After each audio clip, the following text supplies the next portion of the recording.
안녕하세요. 책 읽기 좋은 날입니다. 혹시 여러분은 지인들과 함께 있으면 즐거운 사람인가요? 피곤한 사람인가요? 오늘 소개할 책은 함께 있어도 남들을 피곤하게 하는 사람이 되지 않기 위한 포인트와 피곤한 사람을 대처하는 방법을 소개하는 책입니다.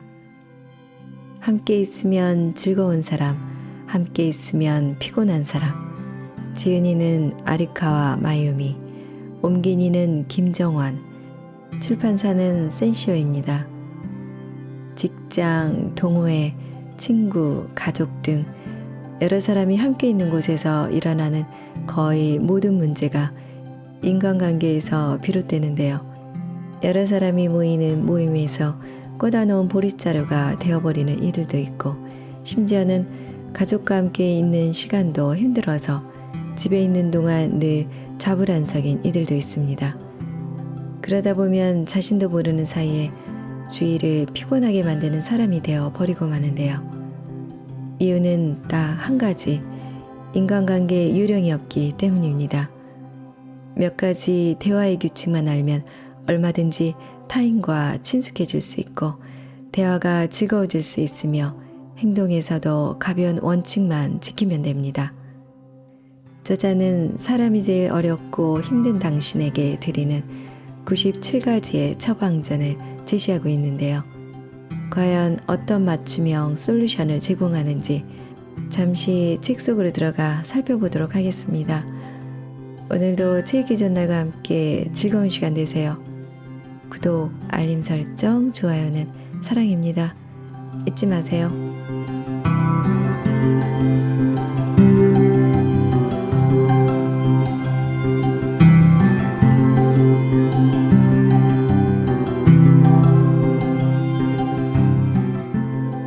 함께 있으면 즐거운 사람이 되는 사소하고도 가벼운 요령들.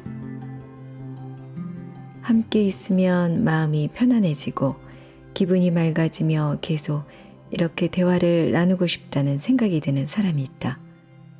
자신도 진심으로 즐거워하는 가운데 주위 사람들을 배려하고 다정하게 대하는 그런 사람. 저 사람과 있으면 왜 즐거워질까? 저 사람과 시간을 보내고 나면 왜 또 만나고 싶을까? 저 사람과 대화를 나누면 왜 친구가 되고 싶어질까? 이 책은 함께 있으면 즐거워지는 사람의 대화법과 행동 습관, 사고방식의 핵심을 소개하고 있다. 이 책에서 소개하는 것들을 실행하는 가운데 여러분은 자연스럽게 함께하면 즐거운 사람으로 인식될 것이다. 무엇보다도 편안한 마음으로 좋은 인간관계를 맺을 수 있게 될 것이다. 어떻게 하면 그런 사람이 될 수 있을까? 본래 활기찬 나, 사랑이 넘치는 나를 되찾기만 하면 된다. 불필요한 불안이나 두려움으로 마음을 채우지 않아야 한다. 그러면 누구나 함께 있으면 즐거운 사람이 될 수 있다. 그런데 안타깝게도 세상에는 함께 있으면 즐거운 사람이 있는가 하면 함께 있기만 해도 피곤해지는 사람도 있다. 자신도 모르는 사이에 상대의 정신력을 극도로 소모시키는 사람 말이다. 문제는 그런 사람은 자신이 무엇을 잘못하고 있는지 자각하지 못한다는 점이다. 그런 사람은 왜 타인을 피곤하게 만들까? 이 책은 그처럼 피곤한 사람이 되지 않기 위한 포인트와 피곤한 사람에 대처하는 방법도 소개하고 있다. 당신 자신과 주위 사람들을 생각하면서 읽어보기 바란다. 함께 있으면 즐거운 사람이 된다면 인간관계에서 오는 스트레스를 크게 줄일 수 있다. 또 많은 사람이 나를 뒷받침해 주고 있음을 실감하게 된다. 또 호감을 사서 어떤 일이든 원활하게 해 나갈 수 있다.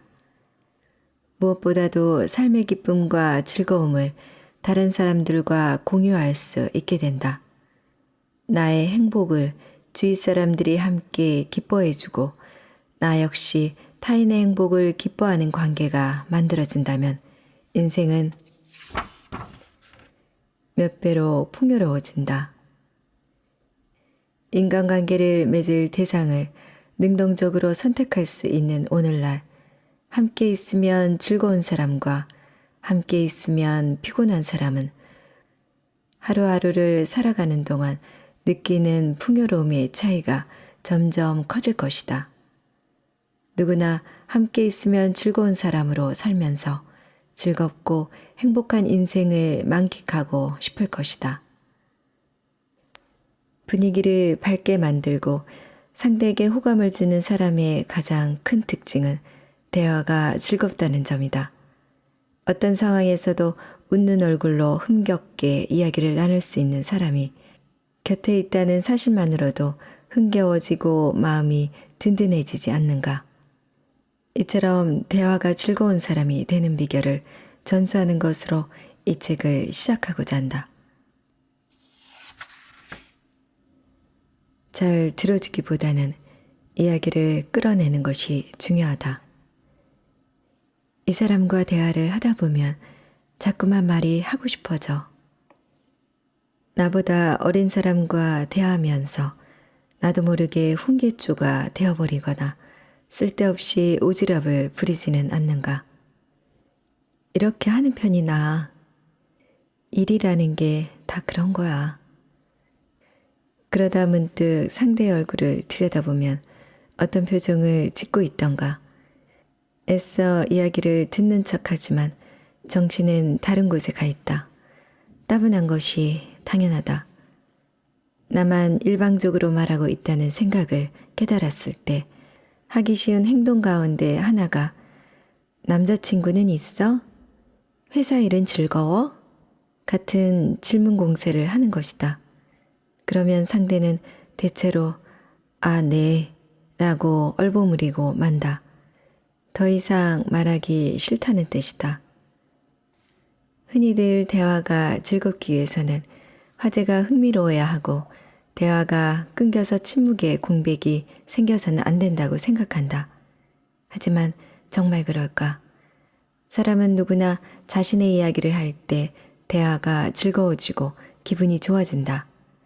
나의 이야기에 상대가 흥미를 갖고 적절한 반응을 보이면 계속 이야기를 주고받게 되고 점점 흥겨워진다. 그러면서 드는 생각, 이 사람과 이야기를 나누면 즐거워. 이야기를 잘 듣는 것보다 이야기를 하도록 끌어내는 것이 더 중요하다는 말이다. 그렇다면 상대가 계속 이야기를 하게 해서 대화가 흥미로워지도록 만들기 위해서는 어떻게 해야 할까? 다음 3가지를 생각해 보자. 1. 감정의 리액션을 보내라. 상대의 반응이 약하면 말하는 사람은 대화의 흥미를 잃고 주눅이 된다. 그렇다고 아, 그래요? 그거 흥미롭네요. 어이쿠, 저런 등의 말로 과도하게 표현할 필요는 없다. 당신의 이야기가 재미있고 놀라우며 즐겁다는 감정을 표정에 담거나 몸짓으로 보여주면 된다. 그러면 대화의 분위기가 고조된다. 2. 곧바로 상대에게 말할 기회를 주어라. 내 이야기를 하면서도 상대에게 말할 기회를 주려고 의식해야 한다. 대화의 캐치볼이 즐거워지는 비결은 내가 공을 오래 갖고 잊지 않는 것이다. 추천하는 말로는 땡땡씨는 이럴 때 어떻게 해요? 땡땡씨는 어떻게 생각하세요? 땡땡씨는 이런 적 없어요? 등이다. 3. 상대가 즐거워할 수 있는 화제를 찾아라.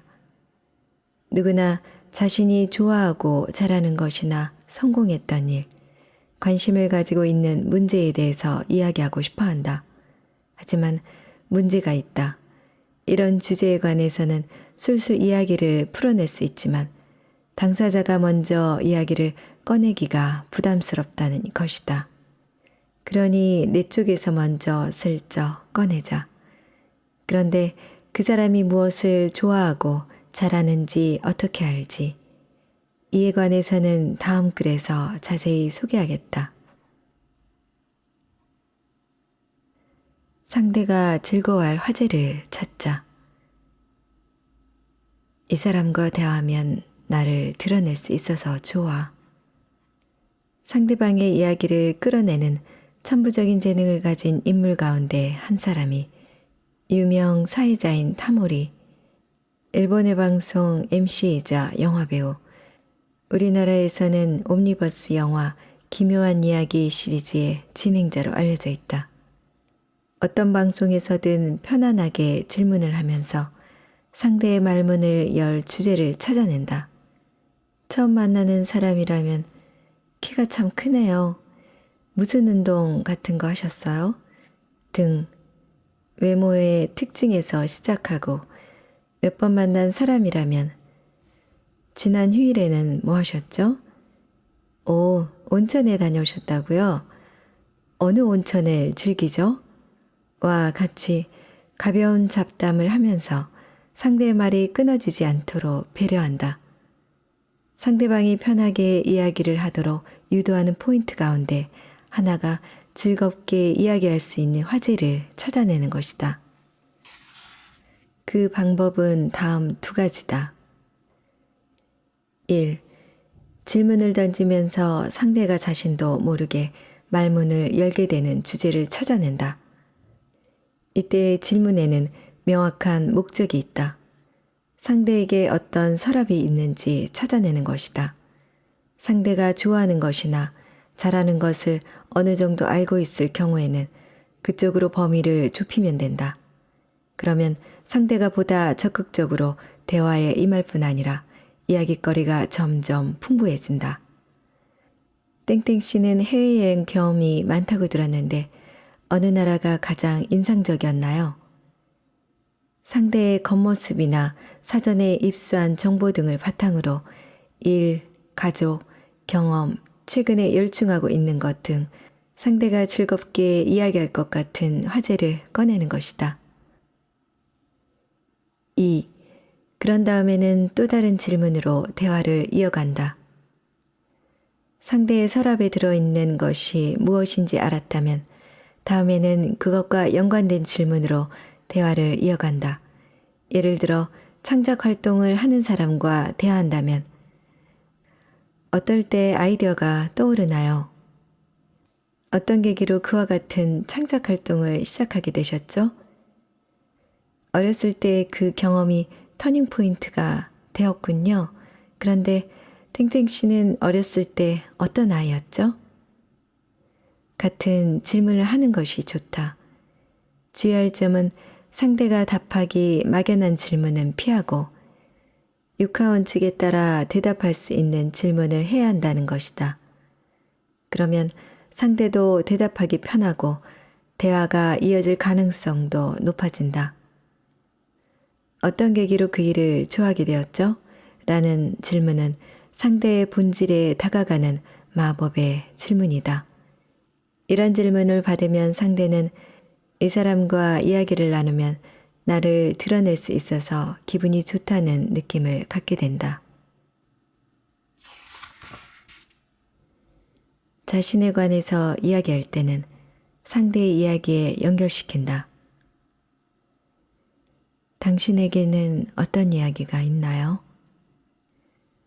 상대가 기분 좋게 대화하도록 하기 위해 내 쪽에서 너무 말을 아낄 필요는 없다. 한쪽만 이야기를 하면 말하는 쪽도 듣는 쪽도 점점 피곤해지고 이야깃거리가 점점 줄어들어 결국에는 화제가 고갈되고 만다.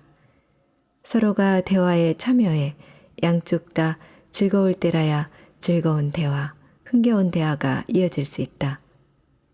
그러나 내가 하고 싶은 이야기를 다짜고짜 꺼내기가 쉽지는 않다.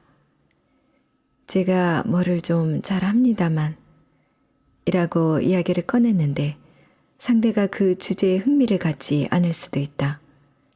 이럴 때 필요한 것이 자신에 관해 이야기하면서 상대방의 이야기에 연결시키는 테크닉이다.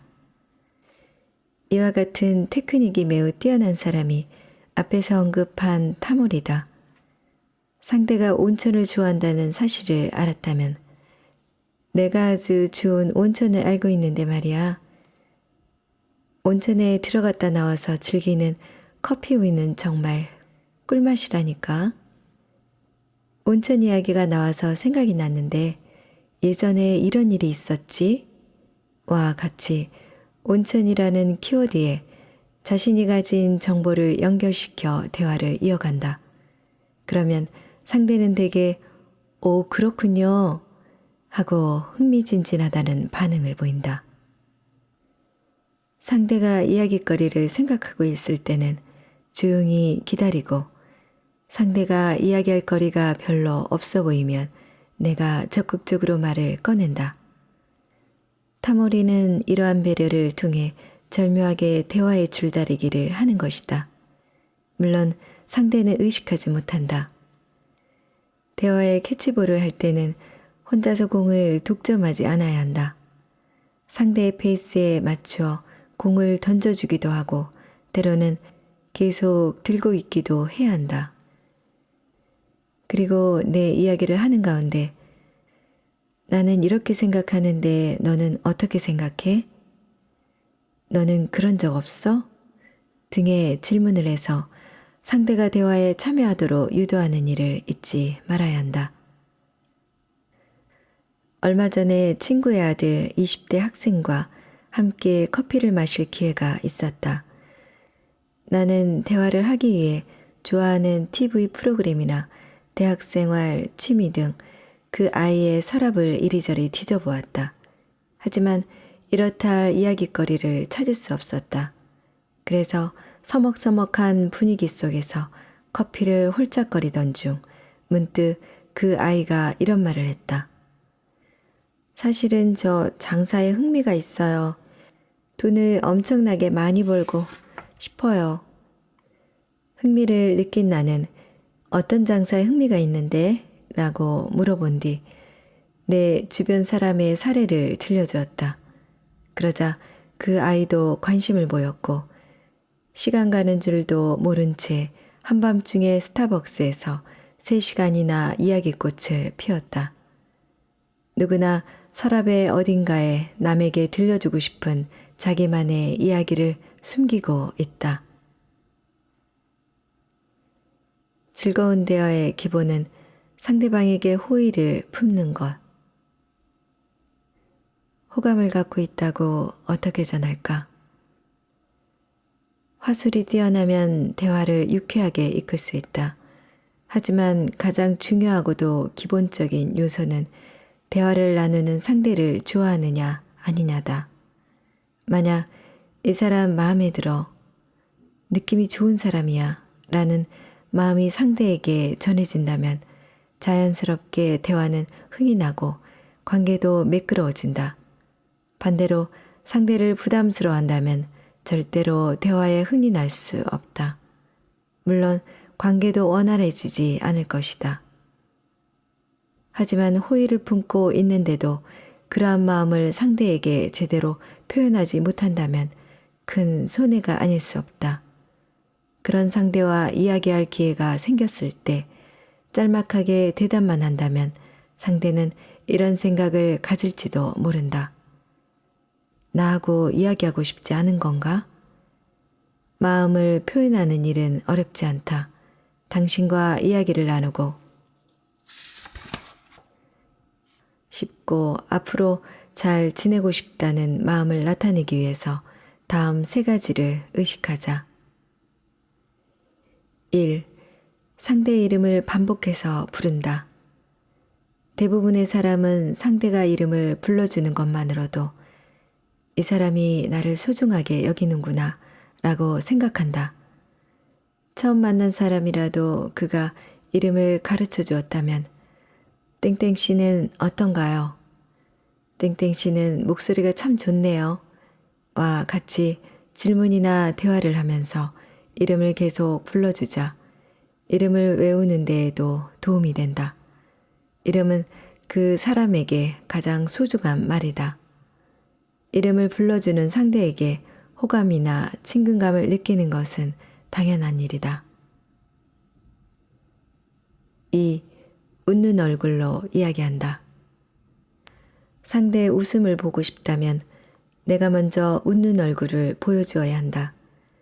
생글생글 웃으면서 이야기하면 분위기가 부드러워지고 상대도 말하기가 편해져서 자연스럽게 대화가 흥겨워진다. 반대로 무표정하거나 반응이 없으면 대화 자체가 그만 피곤해지고 만다. 억지로 활짝 웃을 필요는 없다. 살짝 미소를 띠는 정도라면 누구나 할 수 있을 것이다. 3. 공감의 맞장구를 쳐준다. 말을 잘하지 못하더라도 와, 진짜요? 같은 감탄이나 저도 그렇게 생각해요. 맞아요. 등에 맞장구를 쳐주면 상대는 기분이 좋아져서 신나게 이야기한다. 감탄과 맞장구만큼 말하는 사람의 의욕을 불러일으키는 리액션은 없다. 이름을 불러주고 웃음을 띠고 맞장구를 쳐주다 보면 당신은 상대가 더욱 좋아질 것이다. 이렇게 하면 상대뿐만 아니라 당신의 기분도 좋아지는 효과가 있다.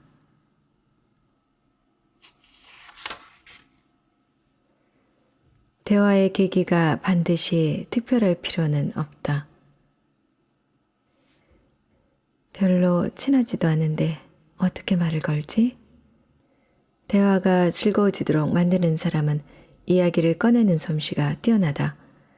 대부분의 사람이 처음 만나는 사람, 잘 모르는 사람에게 말 걸기를 부담스러워한다. 상대가 무엇을 좋아하고 무엇에 흥미가 있는지, 어떤 일을 하는지 알 수가 없으니 조심스럽다. 다짜고짜 취미가 뭐예요? 라든가 무슨 일을 하세요? 라고 물어보는 것도 예의가 아니라는 생각이 든다. 또 상대가 직장 상사나 동료라도 회식 자리에서 옆에 앉았을 때 어떻게 말을 걸어야 할지 모르겠다는 사람도 있다. 업무 이야기를 꺼내기도 거북하고 사적인 이야기를 하는 것도 왠지 내키지 않는다. 그러나 어렵게 생각하지 말자. 반드시 재미있거나 생산성 있는 화제를 꺼낼 필요는 없다. 누구나 공유할 수 있는 평범한 이야기거리만으로도 얼마든지 대화의 계기를 만들어낼 수 있다. 간편한 것으로 날씨나 계절 이야기가 있다.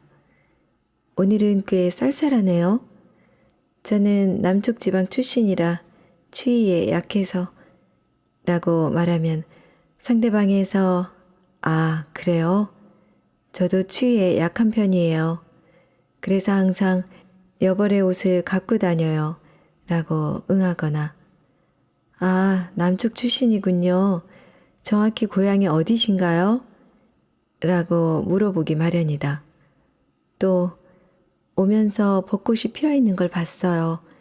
이 시기에 벚꽃이라니 참 드문 일이네요. 라고 말하면 상대방이 대화에 살을 붙여줄지도 모른다.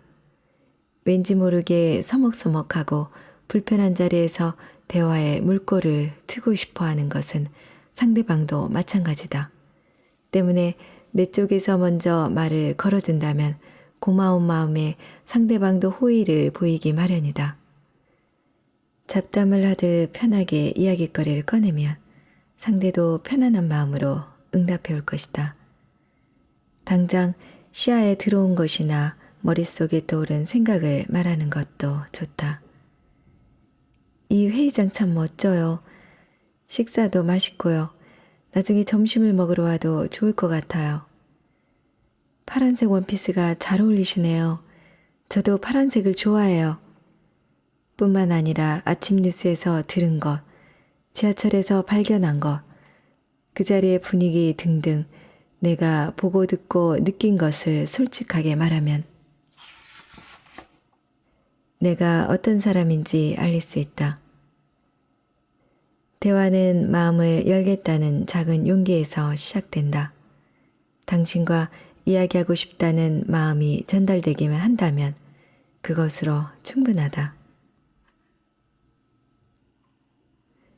유머가 있는 사람과 함께 있으면 마음이 편안해진다. 저 사람의 웃는 모습을 보고 싶어 직장 동료, 가족, 친구, 연인 등 어떠한 인간관계에서나 즐겁기 위해서는 웃음이 있어야 하지 않을까. 코미디언이 주는 것 같은 큰 웃음은 아닐지라도 기분이 흐뭇해지고 오늘 참 즐거웠다는 여운을 남기는 그런 유머 말이다. 유머가 있는 사람을 보면 매력적일 뿐만 아니라 이 사람은 인생을 즐기는구나 라는 느낌을 준다. 마음에 여유가 있고 머리가 좋다는 느낌도 준다. 흔히들 유머 감각은 선천적으로 타고나는 것이라 생각하지만 반드시 그렇지만은 않다. 사실 대부분의 유머는 습관에서 비롯된다. 오사카 사람들이 이야기를 하면서 웃음이 터져 나오는 한마디로 대미를 장식하는 이유는 주위 사람들이 다들 그렇게 하기 때문이다. 항상 웃음을 줄 생각을 하면서 이야기하는 습관이 몸에 배어 있는 것이다. 유머는 재미를 주기 위해 궁리한 결과물이다. 유머 감각을 갈고 닦기 위해서는 평소에 재미있는 표현을 쓰기 위해 노력해야 한다. 웃음을 주는 방법에는 자아, 흉내내기, 돌려서 말하기 등 고도의 메커니즘이 동원되는 것도 있지만 실상에서 그처럼 높은 수준을 추구할 필요는 없다. 무리하지 말고 다음 세 가지를 의식하면서 평소에 말하는 방식을 살짝 바꿔본다면 어느덧 유머 감각이 몸에 뵐 것이다. 1. 본래 정도에 비해 다소 과장되게 말한다. 고전적인 예로는 누군가가 오늘 회비 얼마야? 라고 물었을 때 1억 원 이라고 말하는 것이 있다. 작은 고마움을 표시할 때 이 원수는 평생 잊지 않겠습니다. 라고 말하는 것도 고전에 속한다. 조금만 힘을 쓰면 될 정도의 일을 하면서 뭔가 마음을 다 바쳐서 라고 말하거나 생리적으로 볼 일이 생겼을 때 피치 못할 사정이 있어서 라는 식으로 말해보자. 이렇게 조금씩 과장해서 말하는 것만으로도 자리의 분위기가 풀릴 수 있다. 2. 본래 해야 할 말을 살짝 비튼다. 이를테면 늘 만나던 곳에서 만나기로 약속을 했는데 그럼 몽마르트의 카페에서 봅시다 라고 말하거나 남자친구가 있냐는 질문에 남자인 친구는 있어요 라고 말하는 식이다. 오래전에 우울증을 앓던 가족이 빨리 죽어버리고 싶어 라고 말했을 때 담당 의사가 상냥하게 그렇게 조바심 내지 않아도 돼요. 어차피 사람은 누구나 죽으니까 라고 말하는 것을 보고 감동을 받은 적이 있다. 이렇게 재미있게 살짝 비트는 것만으로도 우울한 마음에 위안을 주기도 한다. 3. 다른 것에 빗대어 말한다. 마음이 편안한 장소를 우리 할머니네 집 안방 이불속 같아 라고 말하거나 딱딱하게 굳은 동료의 어깨를 주물러주면서 바위가들 참인 거야? 라고 말해보는 것도 좋다. 야근으로 체력이 바닥났을 때는 파트라슈 나 이제 지쳤어. 애니메이션 플란다스에게 나오는 명대사 라고 말해보자. 이러한 말들은 주변에 활력을 불어넣어 줄 뿐만 아니라 나 자신에게도 당장의 힘든 상황을 극복하게 만드는 힘이 되어준다. 어떤 상황에서건 이렇게 연상을 하면서 말하는 버릇을 들이면 좋을 것이다. 유머는 유연하게 사고하고 다른 각도에서 바라볼 때 저절로 생겨난다. 말장난을 한다는 가벼운 마음으로 과장하고 비틀고 빗대어 표현하는 습관을 들여보자.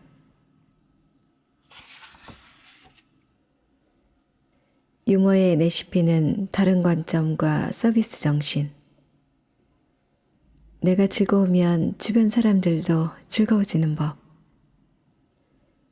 유머가 뛰어난 사람은 표현력이 좋고 재밌거리를 잘 찾아낸다. 길을 걷다가도 얘 저 간판 재미있지 않아?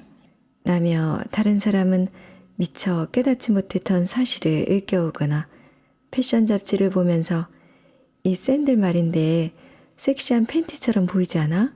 와 같이 조금 특이한 관점에서 사물을 바라보기도 한다.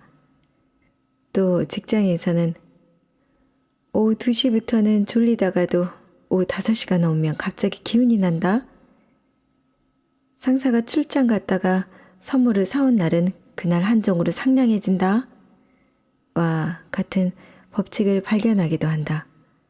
이처럼 소소한 재미를 재빠르게 간파하고 찾아내는 사람과 함께 있으면 즐겁기 마련이다.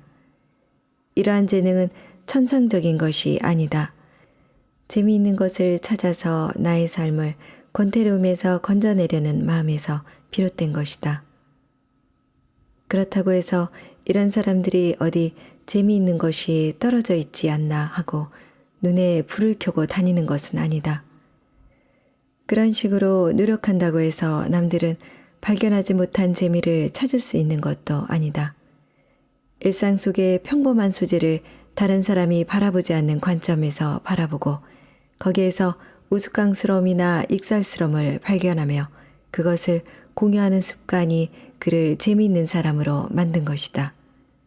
그래서 유머 감각이 뛰어난 사람은 하루에 몇 개씩 재밌거리를 찾아낸다. 이게 뭐지? 왜 이렇게 되는 거야? 이걸 뒤집어서 생각해보면 과 같이 유쾌한 관점에서 생각하고 바라보기만 해도 재미있는 것을 찾아낼 확률이 높아진다. 또 한 가지 유머가 있는 사람에게는 서비스 정신이 있다. 뛰어난 예능인에게는 평범하게 표현하면 따분한 소재도 굉장히 재미있는 이야깃거리로 바꾸는 힘이 있다. 그것은 어떤 식으로 전달해야 듣는 사람이 재미있어 할지 늘 염두에 두고 이야기하기 때문일 것이다. 과거에 다녔던 직장에서의 일이다.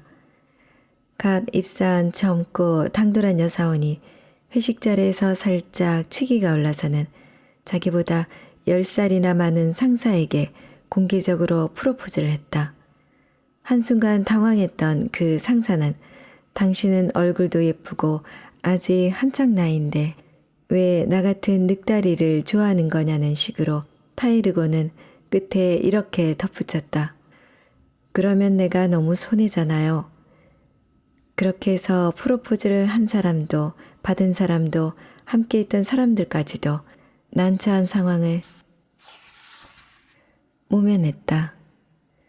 사람들을 웃기겠다고 잔뜩 누리는 것이 아니라 분위기를 부드럽게 만들면서 즐거움을 주고자 하는 서비스 정신을 갖고 이야기한다면 어느 누구와 대화하더라도 흥겨워질 것이다. 중요한 것은 소재의 질이 아니다. 하루하루를 즐겁게 살고자 하는 마음이다.